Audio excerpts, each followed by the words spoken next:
क्रिस्टलीय ठोस, जो क्रिस्टलीय ठोस है जिसमें अवयवी कण सजे हुए होते हैं, इनके अवयवी कण यदि धनायन हो, यह कण धनायन, बगल में ऋणायन, फिर धनायन, फिर ऋणायन, इधर ऊपर चले यह धनायन है फिर ऋणायन, इस तरह से अवयवी कण पूरा क्रिस्टल में अल्टरनेट, धनायन के बाद ऋणायन, फिर धनायन के बाद ऋणायन, अगर इस तरह से हो अवयवी कण, तो ऐसे सॉलिड को, ऐसे क्रिस्टलीय ठोस को आयनिक सॉलिड कहते हैं, क्योंकि इसके अवयवी कण जो होते हैं वो धनायन और ऋणायन होते हैं।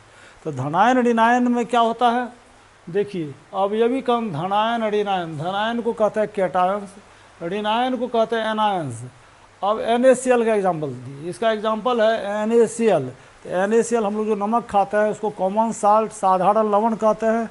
यह कैसा सॉलिड है, हम लोग जो नमक खाते हैं वह सॉलिड है, वह कैसा सॉलिड है, वह आयनिक सॉलिड है। क्यों, इसके अवयवी कण यहाँ NaCl, यहाँ Na पर प्लस चार्ज है, Cl में माइनस चार्ज है, ये Na पर प्लस चार्ज, Cl में माइनस चार्ज, कैटायन और एनायन है। इसके बीच में जो आकर्षण बल लगता है, इस आयनिक सॉलिड के अवयवी कणों के बीच में जो आकर्षण बल है, वह आकर्षण बल, वह स्थिर वैद्युत आकर्षण बल, इलेक्ट्रोस्टैटिक अट्रैक्शन फोर्स, इसे कूलम्बिक फोर्स भी कहते हैं। धनायन ऋणायन के बीच में लगने वाले आकर्षण बल को स्थिर वैद्युत आकर्षण बल, इलेक्ट्रोस्टैटिक अट्रैक्शन फोर्स, इसे कूलम्बिक फोर्स भी कहते हैं। और यहाँ पर देखें KCl, K पर पॉजिटिव चार्ज, Cl पर नेगेटिव चार्ज, Ca है कैल्शियम ऑक्साइड जो चूना है, कली चूना, कैल्शियम पर पॉजिटिव चार्ज, ऑक्सीजन पर नेगेटिव चार्ज। AgBr है, Ag पर पॉजिटिव चार्ज, Br पर नेगेटिव चार्ज। यानी अवयवी कण जो जैसे ZnO है, जिंक ऑक्साइड एक आयनिक सॉलिड है, जिसमें Zn पर 2 प्लस चार्ज है, O पर 2 माइनस चार्ज है। जिंक ऑक्साइड यह एक आयनिक सॉलिड है। आयनिक सॉलिड क्या होता है, धातु के धनायन और अधातु के ऋणायन से बने होते हैं। इस तरह से जो सॉलिड होते हैं वह क्या होते हैं, ठोस अवस्था में, इसके ठोस अवस्था में ये क्या होता है, यह इलेक्ट्रिसिटी का नॉन कंडक्टर होता है, क्योंकि ठोस अवस्था में इसके आयन काफ़ी मजबूत बल से बंधे होते हैं, यह मूव नहीं कर सकते हैं। ठोस अवस्था में यह मोबाइल नहीं है, चलायमान नहीं है, गतिशील नहीं है, और इसलिए यह क्या होता है, ठोस अवस्था में यह इलेक्ट्रिसिटी का यह नॉन कंडक्टर होता है। किंतु इसको यदि द्रवित अवस्था में कर दें, यानी इसको हीट करके पिघला दें, द्रवित कर दें, इसको कहते हैं मोल्टेन स्टेट, द्रवित अवस्था। इस अवस्था में क्या होता है, यह कण जो होता है धनायन ऋणायन, यह चलमान हो जाता है, क्योंकि आकर्षण बल खत्म हो जाता है। जब हीट करते हैं आकर्षण बल टूट जाता है, ये धनायन और ऋणायन चलने के लिए स्वतंत्र हो जाते हैं। और यह यदि इसमें वोल्ट पैदा किया जाए तो यह क्या होता है, धनायन जो होते हैं, धनायन जो होता है इलेक्ट्रिक फील्ड में वह माइनस वाले प्लेट की ओर, यानी कैथोड की तरफ, और यह जो है ऋणायन जो है वह एनोड की तरफ गमन करता है, यानी इलेक्ट्रिसिटी का यह कंडक्टर होता है।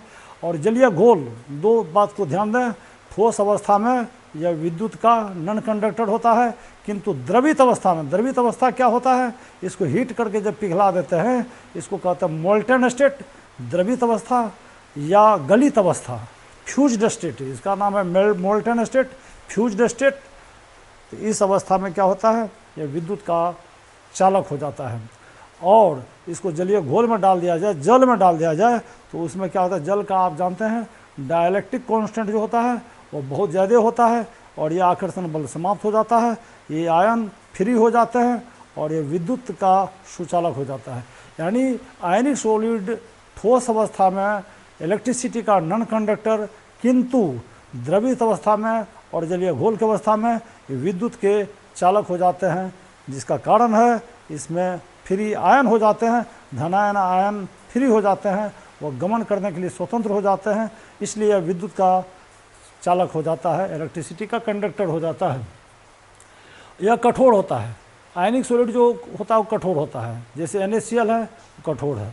क्यों कठोर होता है, इसमें जो आकर्षण बल है वो बहुत मजबूत होता है, इसलिए कठोर होता है। और इसको अगर पटक दें तो इसमें पटकने से या हथौड़ा मारने से यह चूड़ चूड़ हो जाता है, इसको कहते हैं वह भंगुर, इस गुण को कहते हैं भंगुर, brittle. Ionic solids are brittle, यह नेचर है, भंगुर होता है, ब्रिटल होता है। विद्युत चालकता बताए, इसका मेल्टिंग पॉइंट जो होता है यह जो है द्रवणांक यह उच्च होता है, हाई मेल्टिंग पॉइंट होता है, यानी यह उच्च गलनांकी ठोस होता है। आयनिक solids are high melting point. इसका जो आयनिक सॉलिड का जो मेल्टिंग पॉइंट होता है वो अत्यधिक होता है, जिसका कारण है प्रबल विद्युत आकर्षण बल। उसको तोड़ने के लिए ज़्यादा हीट की ज़रूरत पड़ती है, इसलिए इसका द्रवणांक जो होता है यह उच्च होता है। अब हम लोग क्रिस्टलीय ठोस का तीसरा वर्गीकरण धात्विक ठोस या धातु ठोस मेटालिक सॉलिड का अध्ययन करने जा रहे हैं। मेटालिक सॉलिड, धात्विक ठोस, यह क्या होता है? धात्विक ठोस, इसके अवयवी कण, ऐसा क्रिस्टलीय ठोस जिसके अवयवी कण, यह क्रिस्टलीय ठोस का एक नमूना है। इसका अवयवी कण क्या होते हैं? धातु के धनायन। आप जानते हैं कि धातु में संयोजी इलेक्ट्रॉन होते हैं, वह लूजली बॉन्डेड होते हैं।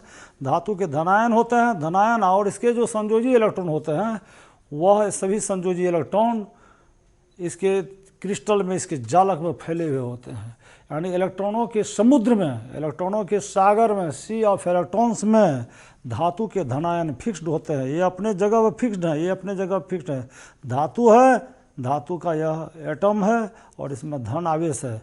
धातु का अवयवी कण यहाँ पर क्या होता है? धनायन होता है, और इसके जो संयोजी इलेक्ट्रॉन होते हैं वह ऋण आवेशित होते हैं, निगेटिवली चार्ज होते हैं। तो ऋण आवेशित इलेक्ट्रॉनों के बीच में धातु के धनायन बंधित होते हैं, एकदम फिक्स्ड होते हैं, अपने अपने जगह पर फिक्स्ड होते हैं।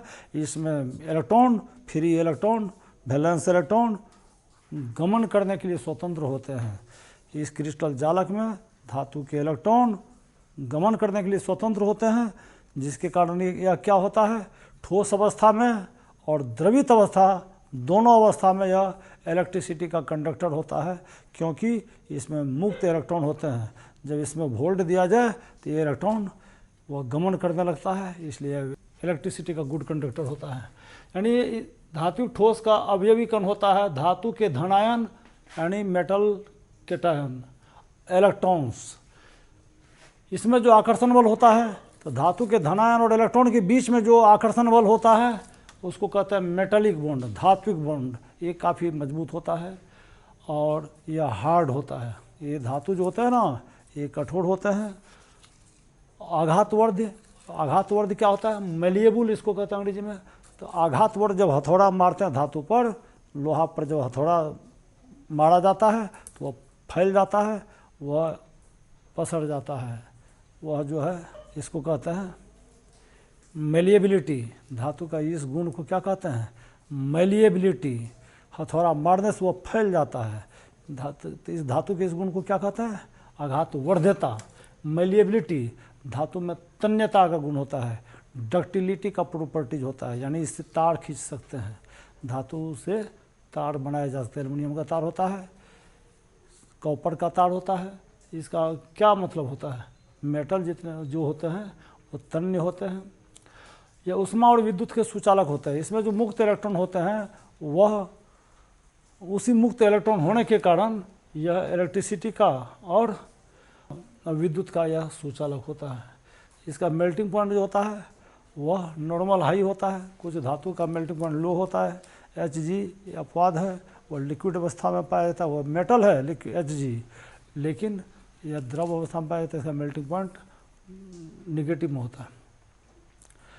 तो धातु का जो मेन प्रॉपर्टीज है इसमें हम लोग पढ़े। इसमें एग्जाम्पल क्या होगा? इसका जितना भी मेटल है, डी ब्लॉक में 40 मेटल है, एफ ब्लॉक में 28 मेटल है, एस ब्लॉक में मेटल है, sodium, potassium, rubidium, caesium, all metals. इसमें एग्जाम्पल होंगे धात्विक ठोस में, all metals are metallic solid. लोहा, सोना, चांदी, तांबा, ये सब जो एग्जाम्पल दिए हैं नोट में सब दे दिए हैं। और इसमें ये सभी के सभी धातु धात्विक ठोस के अंतर्गत आते हैं।